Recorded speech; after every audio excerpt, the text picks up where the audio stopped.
தாய் வீடு செப்டம்பர் 2025. தலைப்பு: தமிழரின் பண்பாட்டு மரபில் திருக்குறள் செலுத்தி வந்துள்ள செல்வாக்கு. எழுதியவர் நா. சுப்பிரமணியன். வாசிப்பவர் ஜேமா. தோற்றுவாய்: தமிழ் மறை எனவும் உலக பொதுமறை எனவும் கணிப்பை பெற்று வந்துள்ள திருக்குறளானது தமிழ் பண்பாட்டு மரபில் பெரும் செல்வாக்கு செலுத்தி வந்துள்ள ஒரு சிந்தனை களஞ்சியமாகும். இங்கே பண்டை தமிழ் மரபு என்ற சொல்லாட்சியானது திருக்குறள் அச்சேரத் தொடங்கிய காலகட்டமான 1812 ஆண்டுக்கு முற்பட்ட காலப்பகுதியை குறிப்பதாகும்.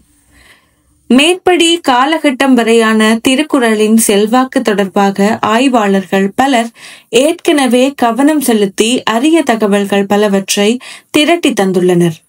இவ்வகை சான்றாதாரங்களுள் முக்கியமான சிலவற்றை இன்றைய ஆய்வுலகின் கவனத்துக்கு இட்டு வரும் முயற்சியாகவே இவ்வாய்வு கட்டுரை அமைகிறது. இவ்வகையில் இருவகை சான்றாதாரங்களே இங்கு நோக்கப்பட உள்ளன. ஒரு வகையின் தமிழ் இலக்கிய மரபில் திருக்குறள் செலுத்தி வந்துள்ள செல்வாக்கு தொடர்பானவை. இது இலக்கிய நிலைசார் செல்வாக்கு என்ற தலைப்பில் நோக்கப்படுகின்றது. இன்னொரு வகை சான்றாதாரமாக இங்கு நோக்கப்பட உள்ளது திருக்குறளை ஒரு ஆட்சி முறைக்கான வழிகாட்டு நூலாக கொள்ளும் முறைமை தொடர்பான ஒரு வரலாற்று தகவல் ஆகும். இவற்றுள் இலக்கிய நிலைசார் செல்வாக்கு என்ற அம்சமே இங்கு முதற் கவனத்துக்கு வருகிறது. இலக்கிய நிலைசார் செல்வாக்கு. இதனை நோக்கும் முயற்சியில் முதலில் நமது கவனத்துக்கு இட்டு வரப்பட வேண்டிய முக்கிய விடயம் இலக்கிய வரலாற்றில் திருக்குறள் வகிக்கும் இடம், குறிப்பாக அது எழுந்திருக்கக்கூடிய காலகட்டம் பற்றியதாகும். திருக்குறள் எழுந்திருக்கக்கூடிய காலகட்டம் தொடர்பாக தமிழ் இலக்கிய வரலாறு சார்ந்த பார்வையிலே தமிழின் தொல்லிலக்கியங்களாக கொள்ளப்படுபவை சங்க இலக்கியங்கள் என்ற பொது அடையாளத்துக்குரியவையான 8 தொகை மற்றும் 10 பாட்டு ஆகிய பாடல் தொகுப்புகள் ஆகும். இலக்கண நூல்களின் வரிசையில் தொன்மையானதாக கொள்ளப்படுவது தொல்காப்பியமாகும். மேற்படி சங்க பாடல்களுக்கும் தொல்காப்பியத்துக்கும் பிற்பட்ட ஒரு ஆக்கமாகவே திருக்குறள் கணிக்கப்பட்டு வருகிறது. திருக்குறள் எழுந்ததாக ஊகிக்கப்படக்கூடிய காலகட்டமாக தமிழ் இலக்கிய வரலாற்றில் சங்கம் மருவிய காலம் காணப்படுகிறது. இக்காலம் அறநெறி காலம் மற்றும் களப்பிரர் காலம் ஆகிய பெயர்களால் அடையாளப்படுத்தப்படுகிறது. பொது ஆண்டுகளுக்கு பின் 3ஆம் நூற்றாண்டு முதல் 6ஆம் நூற்றாண்டு வரையான காலகட்டமே இவ்வாறு பல பெயர்களால் சுட்டப்படுகிறது. மேல் சுட்டிய காலகட்டத்திலே திருக்குறள் தவிர நாலடியார், நான்மணிக்கடிகை, இன்னா 40, இனியவை 40, திரிகடுகம், ஆசாரக்கோவை, பழமொழி 400, சிறுபஞ்ச மூலம், முதுமொழி காஞ்சி, ஏலாதி ஆகிய பெயர்கள் தாங்கிய வேறு 10 அறநூல்களும் எழுந்துள்ளன. இவை தவிர தமிழின் முதற் பேரிலக்கியங்கள் என்ற கணிப்பை பெற்றவையான சிலப்பதிகாரம், மணிமேகலை ஆகியனவும் தமிழின் தொல்லிலக்கணமான தொல்காப்பியமும் மேற்படி சங்கம் அருவிய காலம் என்ற காலப்பகுதிக்குரியனவாகவே கொள்ளப்படுகின்றன. இவற்றுள் தொல்காப்பியம் திருக்குறளுக்கு முன் எழுந்தது எனவும் சிலப்பதிகாரம், மணிமேகலை ஆகியன திருக்குறளுக்கு சற்று பிற்பட்டவை என்பதுமே தமிழ் ஆய்வுலகின் பொதுவான கருத்தாகும். தொல்காப்பியத்தை சங்க இலக்கியங்களுக்கு முன் கொண்டு செல்லும் வகையிலான ஆய்வு பார்வைகளும் ஆய்வுலகில் நிலவி வருகின்றன. எவ்வாறாயினும் திருக்குறள் தொல்காப்பியத்துக்கு பிற்பட்டதென்பதில் மாற்று கருத்தில்லை. மேலும் திருக்குறளின் ஆசிரியராக அறியப்படும் திருவள்ளுவர் பிறந்த ஆண்டு பொது ஆண்டுகளுக்கு முன் 31 என்பதான ஒரு தகவல் தமிழர் மத்தியில் நிலவி வருகின்றது என்பதையும் அறிவோம். அவ்வாறான கணிப்புக்கான தெளிவான சான்றாதாரங்கள் இன்றைய வரை தமிழ் ஆய்வுலகில் முன்வைக்கப்படவில்லை என்பதால் அக்கணிப்பானது இங்கு கவனத்தில் கொள்ளப்படவில்லை. மேலே நாம் நோக்கிய பொதுவான காலக்கணிப்பின் அடிப்படையிலேயே திருக்குறளின் இலக்கிய மரபுசார் செல்வாக்கு என்ற அம்சம் இங்கு கவனத்திற்குட்படுத்தப்படுகிறது. இப்பொருண்மையானது பின்வரும் துணை தலைப்புகளில் இங்கு எடுத்துரைக்கப்படுகிறது. சங்க பாடல்கள், தொல்காப்பியம் ஆகியவற்றை திருக்குறளுடன் தொடர்புறுத்தும் சான்றுகளும் அவை பற்றிய வரலாற்று நிலையிலான புரிதல்களும். சிலப்பதிகாரம், மணிமேகலை ஆகியவற்றில் குறட்பா ஒன்று மேற்கோளாக எடுத்தாளப்பட்டுள்ளமை. பிற்கால இலக்கியங்களின் உருவாக்க நிலைகளில் திருக்குறள் செலுத்தி வந்துள்ள செல்வாக்கு தொகுதி நிலை நோக்கு. சங்க பாடல்கள், தொல்காப்பியம் ஆகியவற்றை திருக்குறளுடன் தொடர்புறுத்தும் சான்றுகளும் அவை பற்றிய வரலாற்று நிலையிலான புரிதல்களும். திருக்குறளானது சங்க பாடல்களுக்கும் தொல்காப்பியத்திற்கும் பிற்பட்டதென்பதான பொதுவான கருத்தை மேலே நோக்கியுள்ளோம். ஆயினும் சங்க பாடல் தொகுதிகளான புறநானூறு மற்றும் நற்றிணை ஆகியவற்றின் பாடல்களில் ஒவ்வொன்றும் புறநானூறு 34 மற்றும் நற்றிணை 355 தொல்காப்பிய நூற்பாவொன்றும் தரும் செய்திகள் திருக்குறளின் குறட்பாக்கள் 3 பொருண்மைகளுடன் ஒத்துள்ளன என்பது இங்கு நமது கவனத்துக்குரியதாகிறது. அவ்வாறான ஒப்புமை அம்சங்கள் பற்றியும் அவற்றை நாம் எவ்வாறு புரிந்து கொள்ள வேண்டும் என்பதுமே இங்கு நோக்கப்பட உள்ளன. புறநானூறு தொகுப்பின் 34ஆம் பாடலில் இடம்பெற்றுள்ளவையாவன: நிலம் புடை பெயர்வதாகினும் ஒருவன் செய்தி கொன்றோர் குய்தி இல்லென அறம்பாடிற்றே. புறநானூறு அடிகள் 5-7 என வரும் 3 அடிகள் திருக்குறளின் செய்நன்றி அறிதல் என்ற அதிகாரத்தின் 10வது குறளின் பொருளை மேற்கோளாக எடுத்தாள்வது போல அமைந்துள்ளன. நிலம் கீழ்மேலாக பெயர்ந்தாலும் கூட ஒருவர் செய்த நன்றியை மறந்தவருக்கு உய்தி இல்லை என அறநூல் கூறுகிறது என்பதே மேற்படி பாடலடிகளின் பொருளாகும். திருக்குறளின் செய்நன்றி அறிதல் அதிகாரத்தின் 10ஆம் குறள்: எந்நன்றி கொன்றார்க்கும் உய்வுண்டாம் உய்வில்லை செய்நன்றி கொன்ற மகற்கு. திருக்குறள் 11:10 என்கிறது. இதுவும் மேற்படி புறநானூற்று அடிகளின் கருத்தைத்தான் தருகிறது. நிலம் கீழ்மேலாக பெயர்ந்தாலும் கூட என்ற குறிப்பு மேற்படி குறளில் இல்லை. இது ஒன்றே முக்கிய வேறுபாடாகும். நற்றிணை 35ஆம் பாடலடிகள் வருமாறு: முந்தை இருந்து நட்டோர் கொடுப்பில் நஞ்சு முன்பர் நனினா கரிகர். பாடல் 355 அடிகள் 6-7. இவ்வடிகள் தமிழர் மத்தியில் பண்டைக்காலம் முதல் நிலவி வந்துள்ள சுவையான உயர் பண்புகளில் ஒன்றை பற்றி பேசுவனவாகும். சிறந்த நாகரிகராக திகழ்வோர் தமது நண்பர்களே ஆயுள்ளோர் கண்முன்னே நஞ்சையே கொடுத்தாலும் கூட அந்நஞ்சை மறுக்காது ஏற்றுண்பர் என்பதே நற்றிணையின் இவ்வடிகள் தரும் செய்தியாகும். இப்பண்பையே பின்வரும் குறட்பாவும் எடுத்துரைத்துள்ளது: பெயக்கண்டும் நஞ்சுண்டமையவர் நயத்தக்க நாகரிகம் வேண்டுபவர். இக்குறளானது மேலே நோக்கிய நற்றிணை பாடலடிகள் தரும் பொருளை முழுமையாகவே தந்து நிற்கின்றமை வெளிப்படை தொல்காப்பிய சான்றாக இங்கு கவனத்துக்கு வருவது, நிறைமொழி மாந்தர் ஆணையிற்கிழந்த மறைமொழிதானே மந்திரம் என்ப என்ற செய்யுளில் இடம்பெற்றுள்ள 176ஆம் நூற்பாவாகும்.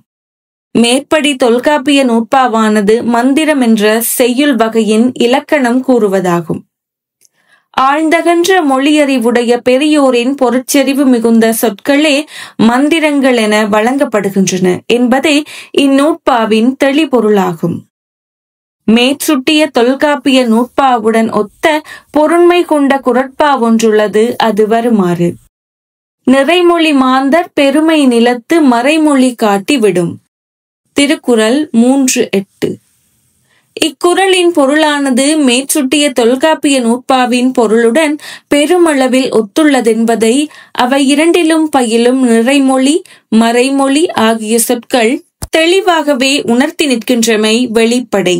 மேற்படி 3 ஒப்புமை அம்சங்கள் தொடர்பாக முதலில் இங்கு நமது கவனத்துக்கு வரும் விடயம், தமிழரின் பண்டைய பண்பாட்டு செழுமைகளுள் சிலவற்றை சங்க பாடல்கள், தொல்காப்பியம் ஆகியனவும் திருக்குறளும் ஒரே குறளில் ஒலித்துள்ளன என்பதேயாகும். இவ்வாறான சிறப்பை பாராட்டும் அதே வேளை ஆய்வு நிலையில் நோக்கப்பட வேண்டிய விடயம் ஒன்றும் உள்ளது. அது அக்குறள்களின் காலவரிசை பற்றியதாகும். நற்றிணை மற்றும் தொல்காப்பியம் ஆகியன திருக்குறளுக்கு முற்பட்டவை என்ற வகையில் நனி நாகரிகம், மந்திரம் என்பன தொடர்பான அவற்றின் கருத்துக்களை திருக்குறள் வழிமொழிந்துள்ளதாக கொள்வதே காலவரிசைப்படி பொருத்தமானதாகும். ஆனால் புறநானூறு 34ஆம் பாடலடிகள் தரும் செய்நன்றி தொடர்பான கருத்தை திருக்குறள் வழிமொழிந்துள்ளது என கொள்வதில் காலவரிசை சார் சிக்கல் ஒன்று உள்ளது. இது பற்றிய சிறு விளக்கத்தை இங்கு முன்வைக்க வேண்டியது அவசியமாகிறது. மேற்படி சிக்கலுக்கான காரணியாக அமைவது மேற்படி புறநானூற்று பாடலடிகளில் இடம்பெற்றுள்ள அறம் பாடிற்றே என்ற தொடராகும். இத்தொடரில் அறம் என்பது பொதுவாக அறமரபு என்ற பொருள் தருவதாகும். ஆயினும் அச்சொல்லானது பண்டைய அறநூலொன்றை சுட்டி நிற்கின்றது என்பதே உரைமரபில் நிலவி வரும் பொதுவான கருத்தாகும். இக்கருத்து நிலைசார் தமிழாய்வாளர்களில் ஒரு சாரர் அப்பண்டைய அறநூல் திருக்குறளேயாகும் என்ற கணிப்பை முன்வைத்துள்ளனர். குறிப்பாக திரு சதாசிவ பண்டாரத்தார் என்ற ஆய்வறிஞர் இக்கருத்தினர் ஆவர். இவ்வாறு கொண்டால் திருக்குறளை மேற்படி புறநானூற்று பாடலுக்கு முற்பட்டதாக கொள்ள வேண்டியிருக்கும் என்பது வெளிப்படை. இதுவே மேற்படி கால வரிசைசார் சிக்கல் ஆகும். ஆயினும் ஆய்வு நிலையில் இவ்வாறான ஊகங்களுக்கு வாய்ப்பில்லை என்பதையும் இங்கு நாம் கவனத்தில் இருத்த வேண்டும். புறநானூற்று பாடல்கள் காட்டும் சமூக பண்பாட்டு சூழல்களை விட வளர்ச்சியடைந்த ஒரு சமூக பண்பாட்டு சூழலையே திருக்குறள் நமக்கு காட்சிப்படுத்தி உள்ளது என்பது பொதுவாக ஆய்வாளர் பலராலும் ஏற்றுக்கொள்ளப்பட்ட கருத்தாகும். இவ்வாறு சிந்திக்கும் போது மேற்படி புறநானூற்று பாடல் வரிகள் குறிப்பிடும் அறம் புறநானூற்று பாடலுக்கு முற்பட்டதாகவே அல்லது அதன் சமகாலத்திலோ வழக்கில் இருந்த கூடியதான திருக்குறள் அல்லாத வேறொரு நூலையே குறிப்பதாகவோ கொள்வதே பொருத்தமானதாகும். இவ்வாறு சிந்திப்பதே மேற்படி கால வரிசைசார் சிக்கலுக்கான தீர்வாகவும் அமைய முடியும். இவ்வாறு நாம் சிந்திப்பதற்கு துணை புரியும் வகையில் அமைந்துள்ள ஆய்வு குறிப்பொன்றை இங்கு கவனத்துக்கு கொண்டு வர விளைகிறேன். அறம் என்ற புறநானூற்று சுட்டானது தமிழ் மக்களிடையே பண்டை காலத்தில் தோன்றி வழக்கில் இருந்த கூடிய திருக்குறள் அல்லாத பிறிதொரு அறநூலையே குறித்து நிற்பது. இது ஆய்வறிஞர் திரு கோ. இலக்குமணசாமி அவர்கள் அவருடைய திருக்குறளும் சங்க இலக்கியங்களும் என்ற தலைப்பிலான ஆய்வு கட்டுரையில் முன்வைத்துள்ள ஆய்வு முடிவாகும். சங்க பாடல்கள், தொல்காப்பியம் ஆகியவற்றை திருக்குறளுடன் தொடர்புறுத்தும் சான்றுகள் பற்றிய புரிதலானது இத்துடன் நிறைவுக்கு வருகிறது. சிலப்பதிகாரம், மணிமேகலை ஆகிய பேரிலக்கியங்களிலே குறட்பா ஒன்று மேற்கோளாக எடுத்தாளப்பட்டுள்ளமை தொடர்பாக மேற்படி இரு பேரிலக்கியங்களும் திருக்குறளைப் போல சங்கமருவிய காலப்பகுதி சார்ந்தன என்பது அந்நிலையில் திருக்குறளுக்கு சிறிது பிற்பட்ட ஆக்கங்கள் என்பதுமான செய்திகளை முன்னரே நோக்கியுள்ளோம். இவ்விரு ஆக்கங்களிலும் மேற்கோளாக எடுத்தாளப்பட்ட குறட்பா வருமாறு: தெய்வம் தொழால் கொழுநற்றொழு தெழுவாள் பெய்யென பெய்யும் மழை. குறள் 55. இக்குறட்பா சிலப்பதிகாரத்தின் 23வது காதையான கட்டுரை காதையின் ஈற்றிலமைந்த வெண்பாவில் மேற்கோள் நிலையில் எடுத்தாளப்பட்டுள்ளது. அவ்வெண்பா வருமாறு: தெய்வம் தொழால் கொழுநன் தொழுவாளை தெய்வன் தொழுந்தகமை திண்ணிதால் தெய்வமாய் மண்ணக மாதர் கனிய கண்ணகி விண்ணக மாதர்க்கு விருந்து. மணிமேகலையில் 22ஆம் காதையான சிறைசெய் காதையில் பத்தினி பெண்டின் இயல்பு தொடர்பான கூற்றொன்றில் சதுப்பூதத்தின் கூற்றாக மேற்படி குறட்பாவானது இடம்பெற்றுள்ளது. தெய்வம் தொழாள் கொழுநற்றொழுதெழுவாள் பெய்யென பெய்யும் பெருமழை என்றவ பொய்யிலா புலவன் பொருளுரை. மேற்சுட்டிய குறட்பாவானது கணவரை வழிபட்டு நிற்கும் கற்புடை பெண்டிர் மழையை வருவிக்கும் ஆற்றலுடையவர்கள் என்பதான மரபுசார் நம்பிக்கையின் பதிவாக திகழ்வதாகும். இவ்விரு பேரிலக்கியங்களிலும் அக்குறட்பா சுட்டும் நம்பிக்கை என்ற அம்சமே எடுத்து பேசப்பட்டுள்ளது. சிலப்பதிகார கதையின் தலைவியான கண்ணகி தெய்வமாகிய பெருநிலையை வியப்புடன் எடுத்துரைக்கும் செயற்பாடாகவே மேற்படி மேற்கோள் பகுதிகள் அமைந்துள்ளன என்பதும் வெளிப்படை. இவற்றில் அக்குறட்பா எடுத்தாளப்பட்ட முறைமையே நமது கவனத்துக்குரியதாகிறது. சிலப்பதிகார மேற்கோளிலே மேற்படி குறட்பாவின் முதலடியின் பெரும் பகுதியானது ஒத்துள்ளமை தெளிவாகவே தெரிகிறது. கண்ணகி தெய்வ நிலையுற்று விண்ணக மாதரால் வரவேற்கப்பட்டாள் என்ற செய்தியை அது சுட்டி நிற்கிறது. கணவரை வழிபட்டு நிற்கும் பெண்டிர் தேவருலகினர் தொழுது வரவேற்பர் என்பதான நம்பிக்கைசார் கருத்தாக்கத்துக்கு கண்ணகியை ஒரு சான்றாக கொள்ளலாம் என்பதே மேற்படி சிலப்பதிகார வெண்பாவின் தெளிபொருளாகும்.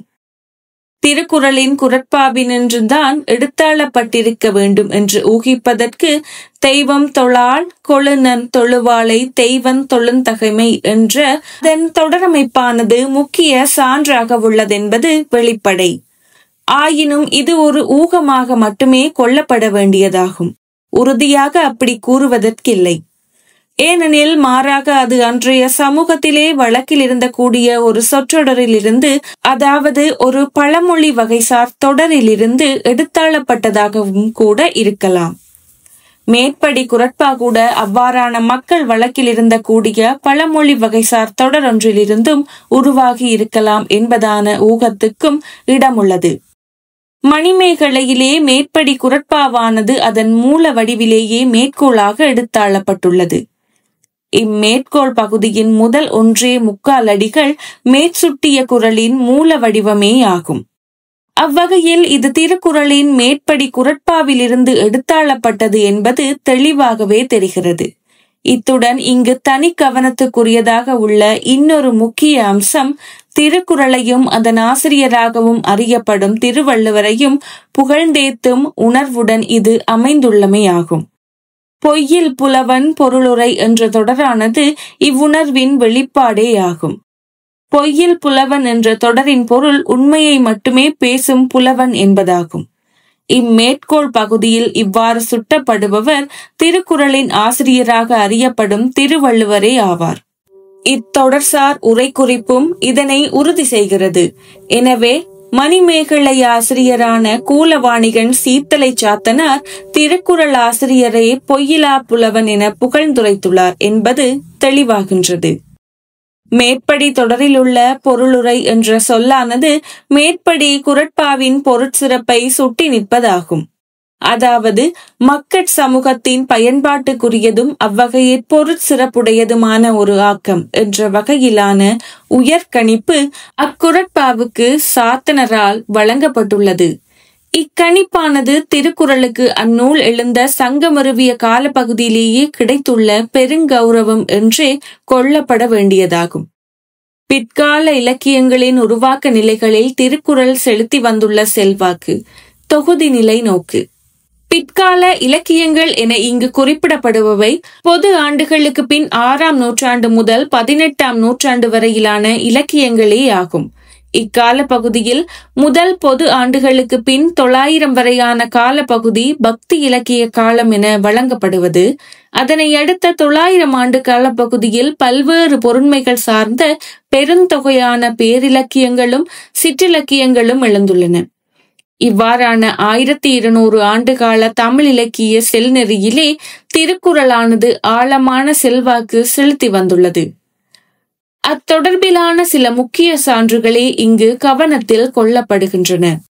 பக்தி இலக்கிய பரப்பிலே திருக்குறளின் செல்வாக்கு. பக்தி இலக்கியங்களான திருமுறைகள் மற்றும் திவ்ய பிரபந்தங்களில் திருக்குறள் செல்வாக்கு செலுத்தி வந்துள்ளமை தொடர்பாக ஆய்வாளர்கள் பலர் ஆய்வுகளை முன்னெடுத்துள்ளனர். குறிப்பாக திருமுறைகளில் திருக்குறளின் செல்வாக்கு தொடர்பாக மகாவித்துவான் சி. அருணை வடிவேல் முதலியார் அவர்களும் ஆழ்வார்கள் திருக்குறளை எடுத்தாண்டுள்ளமை பற்றி பேராசிரியர் சீனிவாச கண்ணன் அவர்களும் ஆழமாக நோக்கியுள்ளனர். அருணை வடிவேல் முதலியாரின் எழுத்துகளுக்கு சான்றாக அண்ணாமலை பல்கலைக்கழக வெளியீடான தெய்வ பனுவல்களில் திருக்குறள் என்ற ஆக்கம் அமைந்துள்ளது. அதுபோலவே பேராசிரியர் ஸ்ரீனிவாச கண்ணன் அவர்களின் மேற்சுட்டிய வகைசார் எழுத்துக்கான சான்றாக ஆழ்வார்கள் ஆதரித்த வள்ளுவம் என்ற நூலாக்கம் திகழ்கின்றது.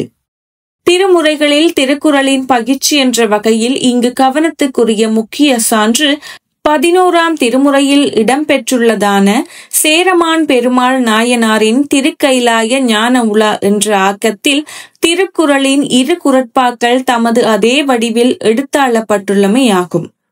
அக்குறள்கள் வருமாறு: இல்லாரை எல்லோரும் எள்ளுவர், செல்வரை எல்லோரும் செய்வர் சிறப்பு.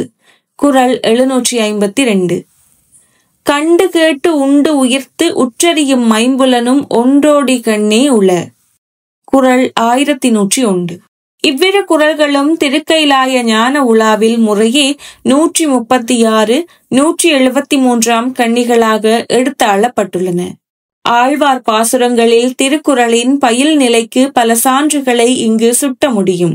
குறிப்பாக நம்மாழ்வார் திருவாய்மொழியில் இடம்பெறும் ஒரு சான்று மட்டுமே இங்கு நமது கவனத்துக்கு வருகிறது. ஊரவர் கௌவை எருவிட்டு அன்னை சொல் நீர்ப்படுத்து ஈரநீர் வித்தி முளைத்த நெஞ்ச பெருஞ்செய்யுள் பேரமர் காதல் கடல் புரைய விளைவித்த காரமர் மேனிக் கண்ணன் தோழி கடியனே. திவ்ய பிரபந்தம் 3366. இப்பாடலானது திருக்குறளின் காமத்துப்பாலில் இடம்பெற்றுள்ளது. ஊரவர் கௌவை எருவாக அன்னை சொல் நீராக நீளும் இந்நோய் என்ற 1147 குறட்பாவை நினைவூட்டுகின்றது.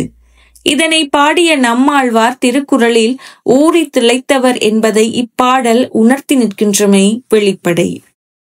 பேரிலக்கிய பரப்பிலே பொது ஆண்டுகளுக்கு பின் 9ஆம் நூற்றாண்டுக்கு பின்னரான பேரிலக்கியங்களில் திருக்குறள் செலுத்தியுள்ள செல்வாக்கு என்ற வகையில் 12ஆம் நூற்றாண்டில் எழுந்தவையான பெரிய புராணம் மற்றும் கம்ப ராமாயணம் ஆகியன சார்ந்த சில சான்றுகள் மட்டுமே இங்கு கவனத்துக்கு முன்வைக்கப்படுகின்றன.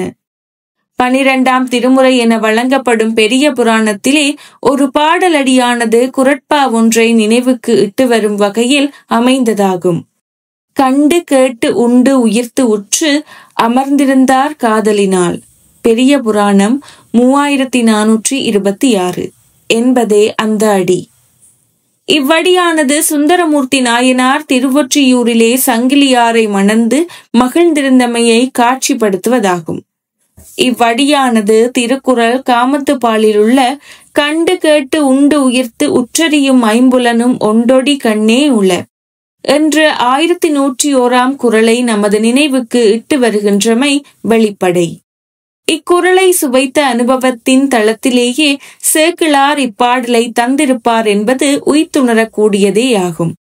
கம்பராமாயணத்திலே திருக்குறள் செலுத்தியுள்ள செல்வாக்கு மிக விரிந்த பொருட்பரப்புடையதாகும்.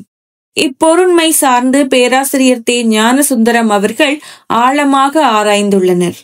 அவர் எழுதிய கம்பர் போற்றிய கவிஞர் 2012ஆம் ஆண்டு என்ற ஆய்வு நூல் முக்கியமானது. அதில் அவர் 600க்கு மேற்பட்ட இடங்களில் கம்பர் திருக்குறள் கருத்துக்களை எடுத்தாண்டுள்ளார் என குறிப்பிட்டுள்ளார். இங்கு கம்பர் திருக்குறளை எடுத்தாண்டுள்ளமை தொடர்பான ஒரு சான்று மட்டுமே கவனத்துக்கு இட்டு வரப்படுகிறது. எடுத்தொருவருக்கொருவர் ஈவதின் முன்னம் தடுப்பது நினைக்கிழகிதோ தகவல் வெள்ளி கொடுப்பது விளக்கு கொடியோய் உனது சுற்றம் உடுப்பதுவும் உண்பதுவும் இன்றி விடுகின்றாய். கம்பராமாயணம் 425. கம்பராமாயணம் பாலகாண்டத்திலுள்ள வேள்வி படலத்திலே இடம்பெறும் இப்பாடலானது தானம் கொடுப்பதை தடுத்தல் கூடாது என்பதான அற உணர்வை வலியுறுத்துவதாகும். மகாபலி சக்கரவர்த்தியான தம்முன் வாமனராக வந்துள்ள திருமாலுக்கு 3 அடி நிலம் கொடுக்க முற்பட்ட சூழலில் அதனை தடுக்க முயன்ற சுக்கிராச்சாரியாரை நோக்கி கூறிய கோப வார்த்தையாக இது அமைந்துள்ளது.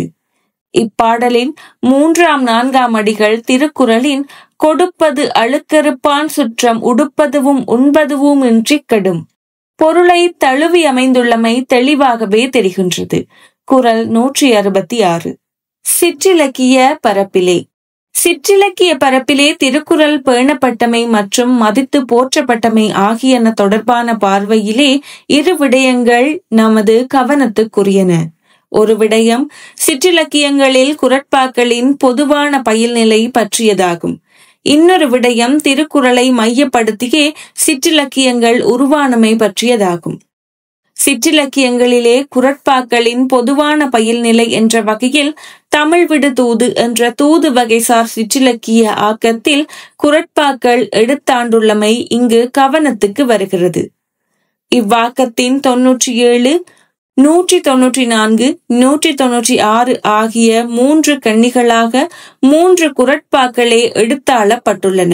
அவை கற்க கசடர கற்றவை கற்றபின் நிற்க அதற்கு தக. குறள் 391. தாம் இன்புறுவது உலக இன்புறக் கண்டு காமுறுவர் கற்றறிந்தார். குறள் 399. நல்லார்கண் பட்ட வறுமையின் இன்னாதே கல்லார்கண் பட்ட திரு. குறள் 408 ஆகிய குறட்பாக்களே மேற்படி கன்னிகளாக அமைந்துள்ளன. இவ்வாறு குறட்பாக்கள் இலக்கியங்களில் கன்னிகளாக எடுத்தாளப்படும் முறைமையை ஏற்கனவே நாம் சேரமான் பெருமாள் நாயனாரின் திருக்கைலாய ஞான உலா பற்றிய பதிவிலும் நோக்கியுள்ளோம். இவ்வாறு குறள்களை எடுத்தாளும் பண்பு அறநூல்களிலும் நிலவியமைக்கு ஒரு சான்றாக அருங்கலச்செப்பு 12ஆம் நூற்றாண்டு என்ற ஆக்கத்தின் ஒரு பாடல் இங்கு சுட்டப்படுகிறது. திருக்குறளை போலவே குறட்பாக்களில் அமைந்த இவ்வாக்கத்தின் 175வது குறட்பாவாக அமைவது திருக்குறளின் 360வது குறளாகும். அக்குறள் வருமாறு: காமம், வெகுளி, மயக்கம் இவை மூன்றன் நாமம் கெடக்கெடும் நோய். சிற்றிலக்கியங்களில் திருக்குறளின் செல்வாக்கு என்ற வகையில் மேற்சுட்டியவை தவிர வேறு சில செய்திகளும் கூட இங்கு பதிவு பெற வேண்டிய முக்கியத்துவம் உடையனவாகும். அவற்றில் ஒன்று சித்தாந்த சாஸ்திரங்களில் ஒன்றான உமாபதி சிவாச்சாரியாரின் திருவருட்பயன் என்ற ஆக்கமானது திருக்குறளை போலவே குறள் வெண்பா என்ற பாவடிவத்தில் அமைந்துள்ளது என்பதாகும். இத்தொடர்பில் குறிப்பிடத்தக்க இன்னொரு செய்தி, பொது ஆண்டுகளுக்கு பின் 14 முதல் 17 வரையான நூற்றாண்டுகளில் தமிழகத்தில் செல்வாக்கு பெற்றவர்களாக திகழ்ந்த தமிழ் சித்தர்கள் மற்றும் அருளாளர்கள் ஆகியோரின் பாடல்களில் திருக்குறளின் செல்வாக்கு காணப்படுகிறது என்பதாகும். இத்தொடர்பிலான முக்கிய தகவல்களை ஆய்வறிஞர் ரா. சாரங்கபாணி அவர்களின் சித்தர் இலக்கியங்களில் திருக்குறள் 1999 என்ற நூல் மூலம் அறியலாம். திருக்குறளை மையப்படுத்திய சிற்றிலக்கிய உருவாக்கம் என்ற வகையில் இங்கு நமது கவனத்துக்கு வருவது குறட்பாக்களின் அடிகளை வைத்து அவற்றுக்கு விளக்கம் தரும் வகையான கதையம்சம் ஒன்றையும் இணைத்து பாடல்களை உருவாக்கும் ஆக்க முறையாகும். இவ்வகைக்கான முக்கிய சான்றாக திகழ்வது 18ஆம் நூற்றாண்டினரான சிவஞான முனிவர் என்ற பேரறிஞர் இயற்றிய சோமேசர் முதுமொழி வெண்பா என்ற நூலாகும். அவ்வகையில் இவ்வாக்கத்தை திருக்குறள் தோற்றுவித்த இலக்கியம் என்று கூறலாம். அத்துடன் இவ்வாக்கமானது குறட்பாக்களின் பொருண்மைகளை விளக்கி உரைப்பன என்ற வகையில் திருக்குறளுக்கு செய்யுள் வடிவில் எழுந்த உரை என்பதான கணிப்புக்கும் உரியதாகிறது. மேற்படி சோமேசர் முதுமொழி வெண்பா பற்றிய தகவலை அடுத்து அதனை போல குறளை உள்ளடக்கியனவாக முதுமொழி வெண்பா என்ற பெயரிலும் சிவசிவ வெண்பா, வள்ளுவர் நேரிசை, திருமலை கொழுந்து வெண்பா என்பனவாக பல்வேறு பெயர் வேறுபாடுகளுடனும் இவ்வகையான வெண்பா வகை ஆக்கங்கள் 16 தொடக்கம் 18ஆம் நூற்றாண்டு கால பகுதிகளில் எழுந்துள்ளன. இத்தொடர்பிலான விரிவான தகவல்களை அறிய விளைவோர் குறள் வெண்பா நூற்கோவை 10 என்ற நூலை நோக்கலாம். மேற்படி குறள் விளக்க நோக்கில் அண்மையில் கனடாவில் குறட்கவி அமுதம் 2022 என்ற ஆக்கம் ஒன்று வெளிவந்துள்ளது. புலவர் முருகேசு மயில்வாகனர் என்பாரின் ஆக்கமான இதில் வெண்பா மட்டுமன்றி ஆசிரியப்பா, கலிப்பா, வஞ்சிப்பா மற்றும் விருத்தம் ஆகிய பா வகைகளும் கூட பயன்படுத்தப்பட்டுள்ளன. திருக்குறளை ஆட்சி முறைக்கான வழிகாட்டு நூலாக கொண்டுள்ளமை தொடர்பான ஒரு வரலாற்று தகவல். இவ்வகையில் இங்கு குறிப்பிடப்பட வேண்டிய வரலாற்று முக்கியத்துவமுடைய செய்தி, தமிழகத்தின் கொங்கு நாடு எனப்படும் நிலப்பரப்பில் 15, 16, 17ஆம் நூற்றாண்டுகளில் ஆட்சி புரிந்த குறுநில மன்னர்கள் திருக்குறளை மேற்சுட்டியவாறு மதித்து பேணி நின்றுள்ளனர் என்பதாகும். இதற்கான சான்றுகளாக பூந்துரை நாட்டார் மேலோலை, காரையூர் செப்பேடு, பல்லடம் செப்பேடு, பழனி வீரமுடியாளர் செப்பேடு ஆகியன திகழ்கின்றன. வள்ளுவன் உரைத்த முப்பால் மொழியின் படியே செங்கோல் நீதி வழுவாமல் நாட்டி என்பன போன்ற தொடர்கள் மேற்படி ஓலைச்சுவடிகள், செப்பேடுகள் ஆகியவற்றில் காணப்படுகின்றன என்பதே இத்தொடர்பில் முக்கிய செய்தியாகும். தொல்லியல் ஆய்வாளரான முனைவர் சே. ராசு அவர்கள் எழுதிய ஆவணங்களில் திருவள்ளுவரும் திருக்குறளும் என்ற கட்டுரை மற்றும் கவிஞர் தமிழ்நாடன் என்பார் எழுதிய திருக்குறள் ஆவணங்கள் என்ற கட்டுரை ஆகியன மேற்படி ஆவணங்கள் தொடர்பான விளக்கங்களை தருகின்றன. நிறைவாக மிக விரிந்த ஒரு பொருட்பரப்பை இயன்றவரை சுருக்கித்தர முற்பட்டுள்ளேன். இத்தொடர்பில் மேலும் விரிவாக எழுதவும் உரைகள் நிகழ்த்தவும் விளைகிறேன். நன்றி.